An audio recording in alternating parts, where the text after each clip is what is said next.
Hello dear friends, you're on the Ruslan Belov channel and this is the daily briefing on combat operations from the Ukrainian front. Last night, the Ukrainian side decided to strike Russia with 11 Flamingo missiles to mark Ukraine's Independence Day. All 11 missiles were shot down by Russian air defense. Overall, Zelensky's PR stunt achieved no results. The money was essentially wasted.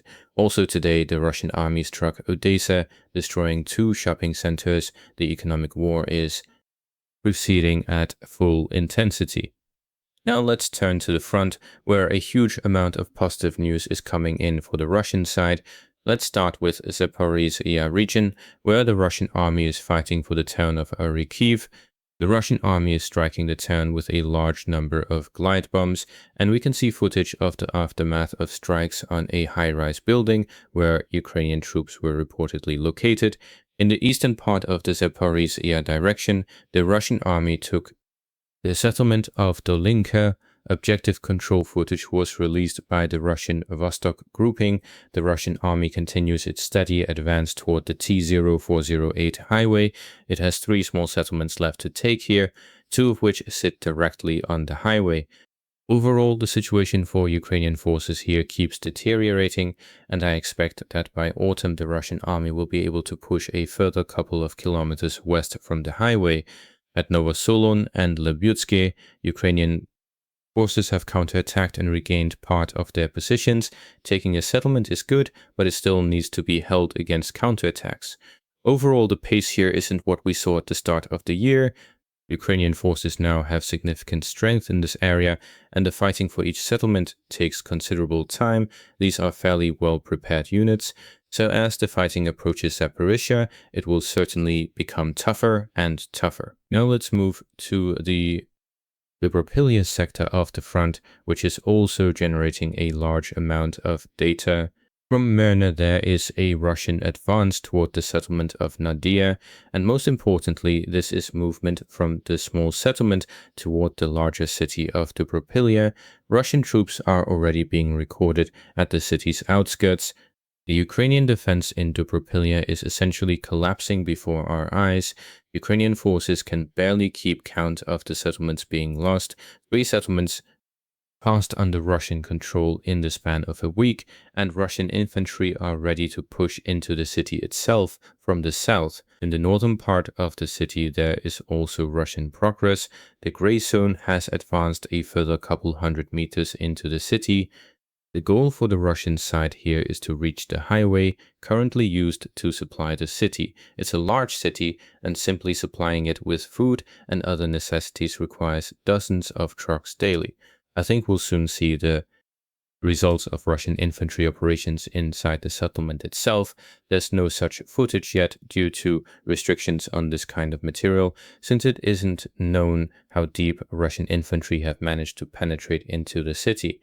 The Russian army has also finally taken Kharkiv. Russian forces had entered this settlement before, but now it's fully taken. The Russian army also entered Zoloty Kolodias. The AFU front here can be described as collapsing, with settlements being lost at an unprecedented pace. The Russian side appears to be aiming for the Dobropillya Kramatorsk highway, and reaching it could significantly affect the taking of Sloviansk and Kramatorsk. Overall, the advance in Donetsk region has picked up decent pace in recent weeks. The Russian army has a chance in 2027 to resolve the Donetsk region question fully, at the very least. Near Dzerzhinsk, there is also progress by Russian forces on the map. The entry of Russian troops into Novokharivka was finally marked, although I reported this more than a week ago based on information from sources on the ground. Also in the south, the pocket from Rayske to Mykolaipol is being cleared. The battle for Dzerzhinsk can be said to be just beginning. The advance on the city is coming from several directions at once, and I expect combat inside the city itself already by autumn. Clearing it will most likely take a couple of months. It's unclear whether Ukraine is preparing soldiers for urban combat there and whether it has anyone to defend the city with. If the Ukrainian army has no troops at all for this, Fighting for the city could last a month to a month and a half. If some forces are committed, the fighting for the settlement could well continue until the end of January or a bit longer. Overall, there's currently a contest over the efficient use of forces because this is a war of attrition, and whoever exhausts their forces faster loses the war. I don't expect any mobilization this year, perhaps next year, around mid-year. Currently, the Russian side isn't disclosing how many people are signing contracts with the Ministry of Defense each month. Clearly, the pace now isn't what it was 2 years ago. Overall, no one will conduct mobilization right before the elections, but by the middle of next year, it's quite possible to expect it, or, as another option, hiring North Koreans to defend the border and redirecting those forces to other fronts. From the Kostiantynivka sector, information has come from a reliable OSINT resource confirming that positions have been secured in the settlement of Osikov. In the eastern part, Russian infantry has advanced into Izhivka. Now let's look at what's happening in the Kramatorsk direction, where the Russian army has taken control of the settlement of Izhivka. This information also comes from reliable sources. We can see that the advance on Kramatorsk is proceeding from the south as well. The Russian army is essentially advancing quickly toward the outskirts of Kramatorsk, not only from the northeast but also from the south. The defense here is likewise collapsing at an unprecedented pace for such a fortified sector. Taking Fedorovka is extremely important from a tactical standpoint. As you can see, there's an entire ridge of hills to the north, part of which is now under Russian control, and as you surely understand, every elevation plays a major role for FPV operators. The Russian army may now be able to reach further into AFU's rear than Ukrainian forces can into Russia's. On Sumy region, you were asking about this. Today, information has come in that Russian troops took Novokostiantynivka, another settlement near the border that has recently come under Russian control.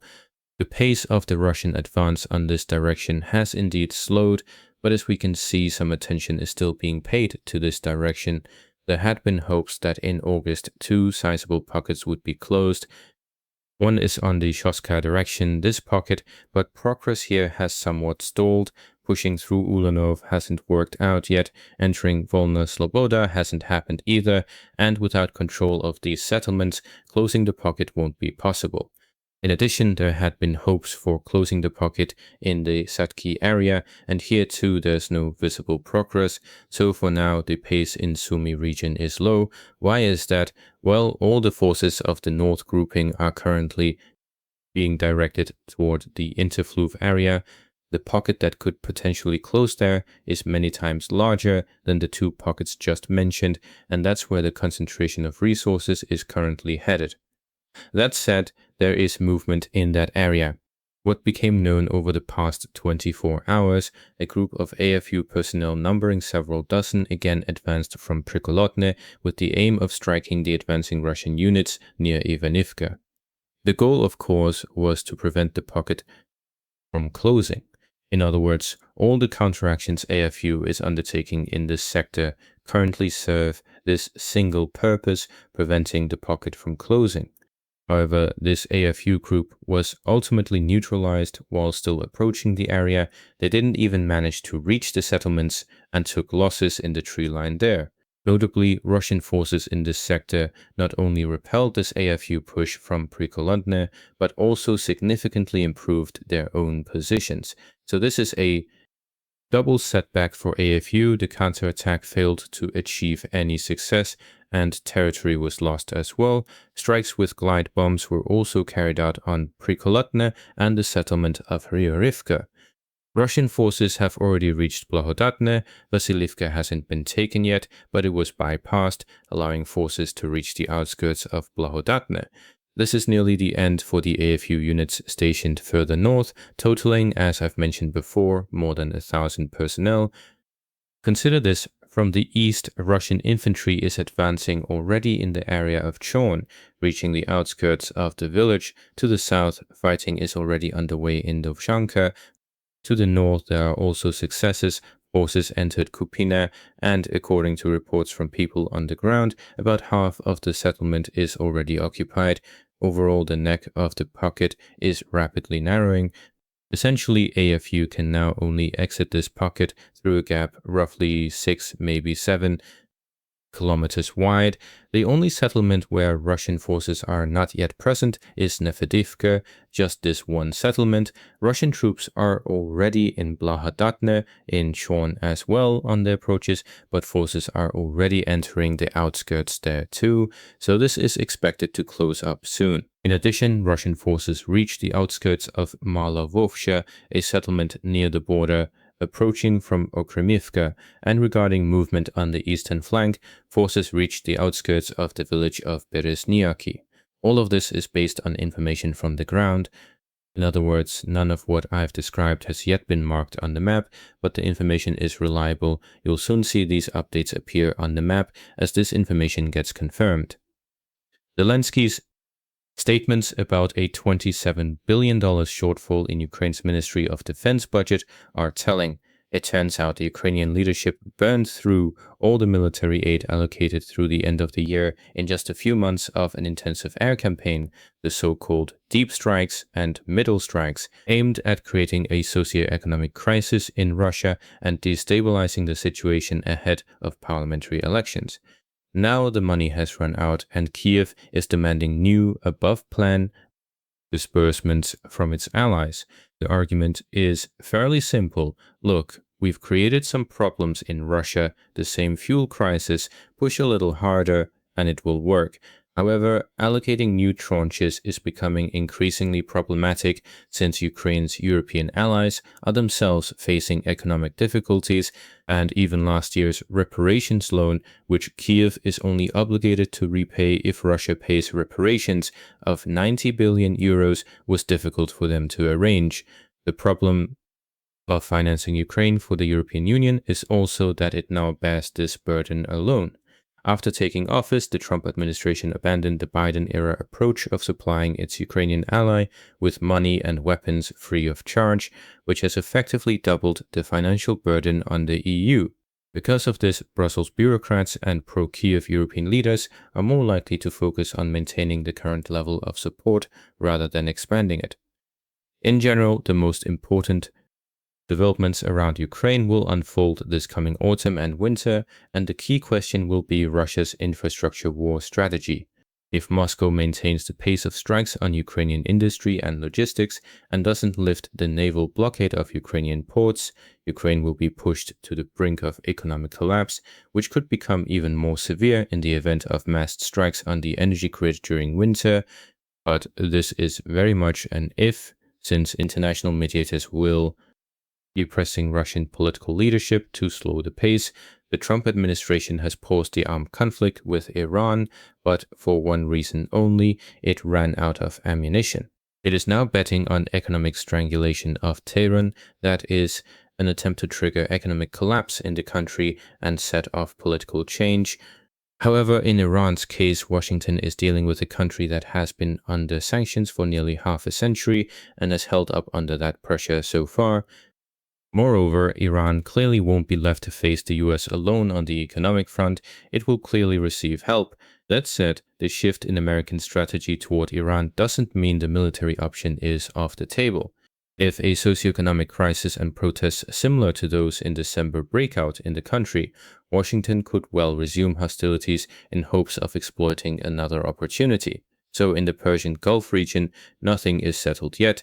The conflict between the US and Iran, with Israel's involvement, will continue to smolder and flare up for a long time to come. Today, Monday, August 24th, US Treasury Secretary Scott Bessent is set to announce a new package of economic sanctions against Iran, in his own words, the single greatest financial offensive ever mounted against a hostile state. Bessent has dubbed the upcoming move Economic D-Day, while Trump previously vowed the most crushing economic operation ever taken against any country.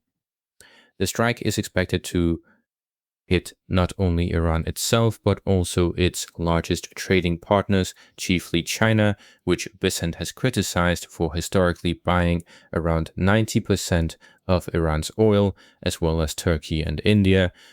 Washington has signaled it will now pressure not just companies, but the governments that keep Tehran's financial lifeline open. The administration's stance is uncompromising. You're either with us or against us. Tehran has already responded. The head of Iran's Supreme National Security Council has promised a seismic reaction to the new sanctions, and Iran intends to treat any country that supports them as effectively committing an act of war. The Supreme Leader's military advisor and former IRGC chief, Mohsen Rezai, for his part, called the sanctions merely an implicit admission of the enemy's humiliating defeat. Amid the looming sanctions, Iran's rial has collapsed to a record low. Meanwhile, Iranian President Pezeshkian reiterated a day earlier that he'd prefer a return to the negotiating memorandum, calling the current state of neither war nor peace the worst of all possible outcomes. Notably, some analysts inside the US itself are skeptical about the effectiveness of new measures. A former American nuclear negotiator with Iran notes that Washington has already picked the low-hanging, mid-hanging, and high-hanging fruit of the sanctions tree, and adding anything genuinely new and effective at this point will be extremely difficult. At the same time, no attacks on vessels in the Strait of Hormuz have been recorded over the past 48 hours, though shipping through the strait remains at reduced levels. The de facto naval blockade of Iran has now continued for several months.